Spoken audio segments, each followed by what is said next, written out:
Hello friends, welcome to art of एडुडेंट। और आज हम आपके लिए लेके आए न्यूज़पेपर एनालिसिस 9 दिसंबर का। और 9 दिसंबर की जो पहली न्यूज है वो फॉरेन सेक्रेटरी जो हमारे विक्रम मिस्त्री जी हैं वो जा रहे हैं 2 दिन की विजिट के अंदर बांग्लादेश। और मेन बात ये हो जाती है, जब से बांग्लादेश के अंदर तख्तापलट हुआ है 5 अगस्त 2024 से, तब से लेके अब तक की एक प्रॉपर एक चैनल के थ्रू, डिप्लोमेटिक चैनल के थ्रू एक फॉरेन सेक्रेटरी जैसा एक ऑफिसर जो है वो जा रहा है बांग्लादेश। और जब वहां जाएंगे तो वहां कुछ स्पेशल मुद्दे उठाए जाएंगे, जिनके अंदर में जो पहला मुद्दा है वो माइनॉरिटीज का है। और माइनॉरिटीज के ऊपर जो अटैक हो रहे हैं बांग्लादेश के अंदर, वो सबसे पहला मुद्दा रहेगा इस विजिट का।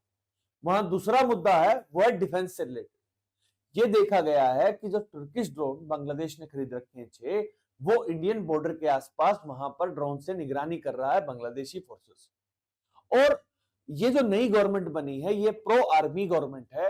और यह ना हो जाए कि कल को कोई आर्मी कॉन्फ्लिक्ट आ जाए और बॉर्डर के अंदर, जहां 1900 किलोमीटर तक का एक जो बॉर्डर है इंडिया और बांग्लादेश का, वहां पर कोई कॉन्फ्लिक्ट ना हो जाए, इस नजर से भी ये जो विजिट है बहुत ज्यादा इंपॉर्टेंट। वहीं एक और चीज जो देखी गई है कि पाकिस्तान से अलाइन हो रहा है अब बांग्लादेश। और पाकिस्तान से अलाइन होने के साथ साथ इंडिया और पाकिस्तान के जो रिश्ते हैं, जो एनिमोसिटी है, उसको मेंटेन करा जाए। और उसको एक तरह से ये देखा जाए, कल को बांग्लादेश एक ईस्ट पाकिस्तान की तरह दोबारा से बिहेव ना करने लग जाए और इंडिया को टू वे फ्रंट के अंदर जो बॉर्डर फोर्सेस हैं उनको सिक्योरिटी प्रोवाइड ना करनी पड़ जाए। इस चीज के लिए एक प्रॉपर अश्योरेंस के लिए जा रही है फॉरेन सेक्रेटरी। और बांग्लादेश के अंदर कब 5 अगस्त 2024 से लेके अब तक जो जो डेवलपमेंट हुई है, इससे रिलेटेड हमने एक प्रॉपर वीडियो बनाया है।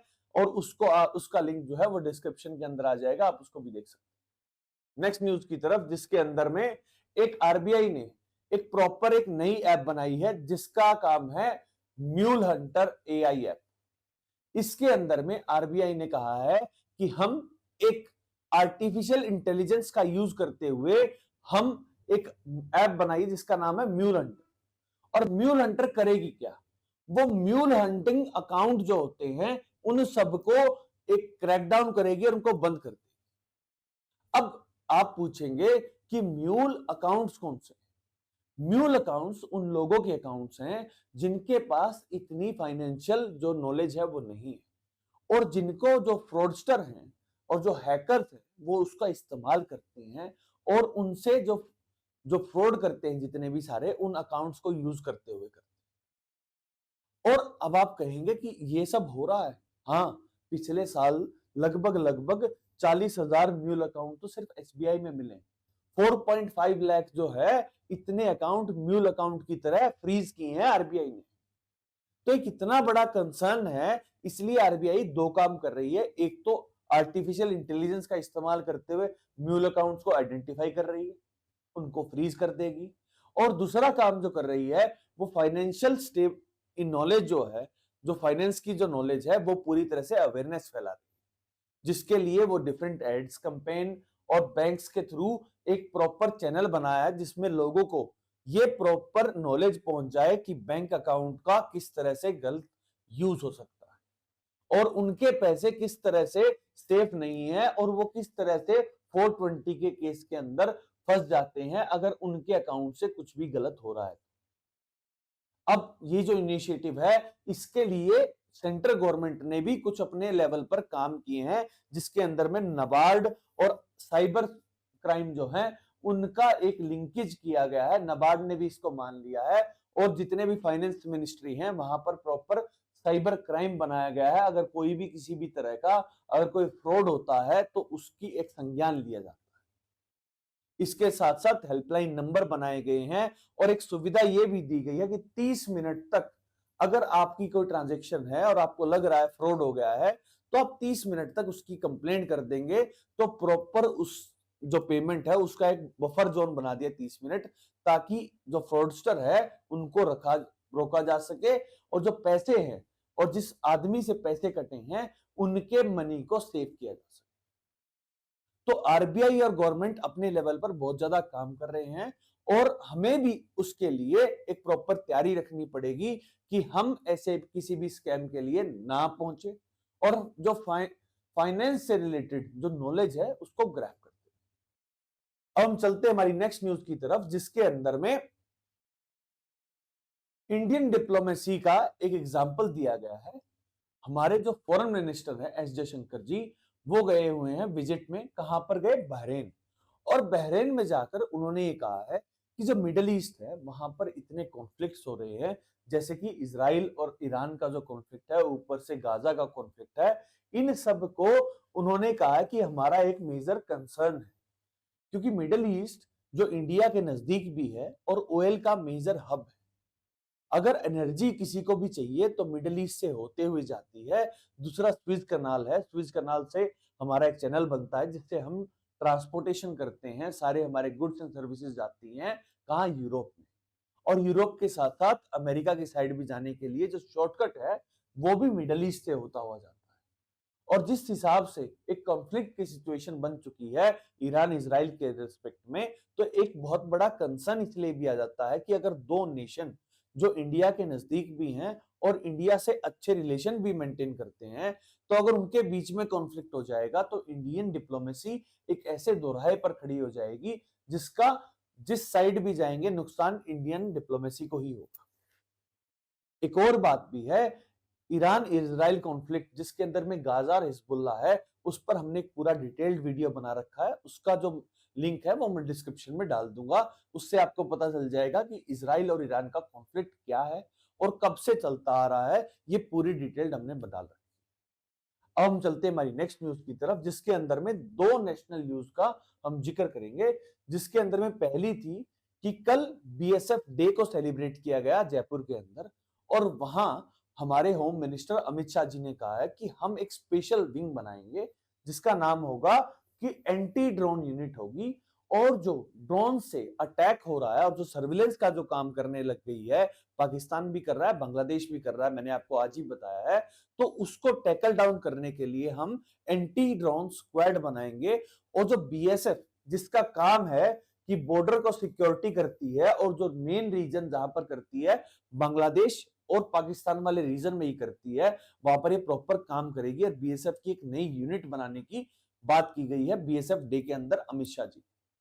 और अमित शाह जो है होम मिनिस्टर हैं और जो बीएसएफ है वो होम मिनिस्ट्री के अंडर में ही आती है। वही जो दूसरी न्यूज है वो फार्मर प्रोटेस्ट से है। आप सबको पता है कि जो पंजाब के जो किसान हैं वो किसान मोर्चा जो है वो आना चाहता है दिल्ली, लेकिन हरियाणा की जो गवर्नमेंट है उसने पंजाब से आने वाले किसानों को रोकने के लिए दोबारा से आंसू गैस के गोले छोड़े हैं। तो जो 3 दिन से 6 तारीख से जो चल रहा था कि प्रोटेस्ट करने की, जो उन्होंने प्रॉपर एक मार्च निकालने के लिए दिल्ली की तरफ उसको शुरू किया था, उसको एक दिन के लिए और टाल दिया है। और प्रॉपर लॉ एंड ऑर्डर की सिचुएशन मेंटेन कर रही है हरियाणा गवर्नमेंट। और एक जो वार्तालाप है फार्मर्स और गवर्नमेंट के बीच में, वो अभी तक कोई भी चैनल के थ्रू हमें नहीं पता चला कि अभी कोई चल रही है या नहीं चल रही। जो फार्मर लीडर जो हैं उन्होंने कहा है कि सेंटर कोई भी बात नहीं करना चाहती है और हमारी मांगों को नजरअंदाज कर रही है। ये अभी तक जो पक्ष है वो फार्मर्स का है। सेंटर गवर्नमेंट का कोई भी इससे रिलेटेड कोई पक्ष आया नहीं है, और जैसे ही आएगा वो हम आपके लिए आर्डो रेडुरेंट पे ले आएंगे। अब हम चलते हैं हमारी नेक्स्ट न्यूज की तरफ, जिसमें वर्ल्ड अफेयर्स में एक पूरी गवर्नमेंट वो भाग गई है। सीरिया के अंदर सिविल वॉर चल रहा है। ये मैंने आपको बहुत दिन से मैं एक्सप्लेन कर रहा था, सीरिया के अंदर सिविल वॉर चल रहा है। वहां पर एचटीएस ग्रुप आ गया है। एचटीएस ग्रुप ने पहले अलेप्पो हमा जो सिटी है उसके ऊपर कब्जा कर लिया। अब दमस्कस जो मेन राजधानी थी उसके ऊपर भी कब्जा कर लिया है। और रिबेल और जो एचटीएस है, जिसे सीरिया का अल कायदा विंग भी कहा जाता है, उसने कब्जा कर लिया है पूरे सीरिया के ऊपर। और जो सीरियन गवर्नमेंट, जिसको यूनाइटेड नेशन से लेके सारे के सारे देश मानते थे, जो बशर अल असद हैं, वो भाग गए हैं कहा? रशिया।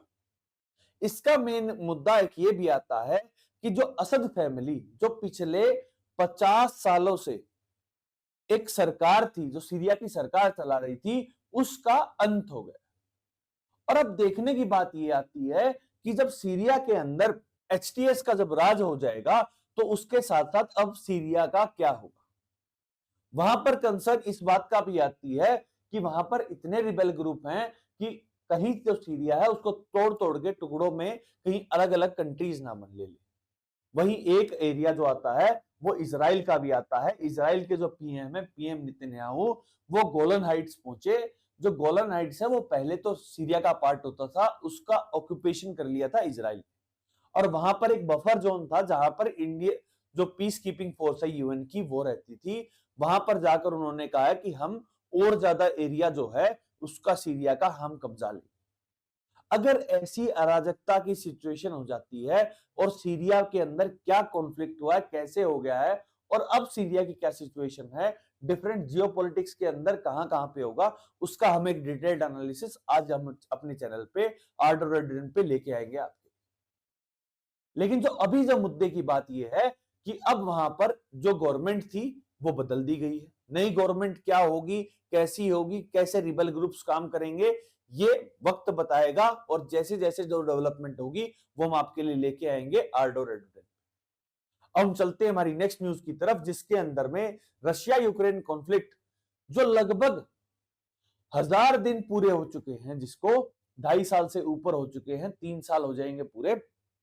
वहां पर डोनाल्ड ट्रंप, इमैनुअल मैक्रोन और जो यूक्रेन के प्रेसिडेंट है जेलेंस्की, उनकी एक मीटिंग हुई है, और जो आप देख भी पा रहे होंगे, और जहां पर डोनाल्ड ट्रंप ने यह कहा है कि अगर आप सीज फायर नहीं करेंगे, यूक्रेन से कहा है कि जहां आपकी सिचुएशन है आप सीज फायर की तरफ जाइए, अगर आप नहीं जाएंगे तो नेटो से पुल आउट कर लेंगे यूएसए। और नेटो से पुल आउट करने की जो मेन वजह ये हो जाएगी कि पूरा यूरोप की जो सिक्योरिटी है, जिसको काम करता है, जिसकी गारंटी देता है नेटो, अगर नेटो से अगर यूएसए ही हट जाएगा तो पूरा यूरोप ही इस तरह से एक वनरेबल सिचुएशन हो जाएगी, जहां पर कोई भी और कंट्री जो रशिया है वो कहीं पूरे यूरोप के ऊपर हमला ना कर दे, ऐसी टाइप की सिचुएशन हो सकती है। और इस मीटिंग के बाद मुझे लगता है कि रशिया यूक्रेन कॉन्फ्लिक्ट जो है वो खत्म हो जाएगा 20 जनवरी से पहले पहले। वरना 20 जनवरी को तो जिस दिन डोनाल्ड ट्रंप प्रेसिडेंट बन जाएंगे, उन्होंने कहा ही है कि मैं विद इन डेज इस चीज को, इस कॉन्फ्लिक्ट को जो खत्म कर दूंगा, जो 1000 दिन में अब तक जो बाइडेन नहीं कर पाए, मैं विद इन डेज कर दूंगा इस सिचुएशन को। That's all for today. Thank you very much and please subscribe to आर्डो। क्योंकि हमने एक चीज देखी है कि जितने लोग वीडियो को देखते हैं उसमें एक बहुत बड़ा चंक, 70% से ऊपर का जो चंक होता है वो नॉन सब्सक्राइबर का आता है। तो please subscribe and support us. Thank you very much.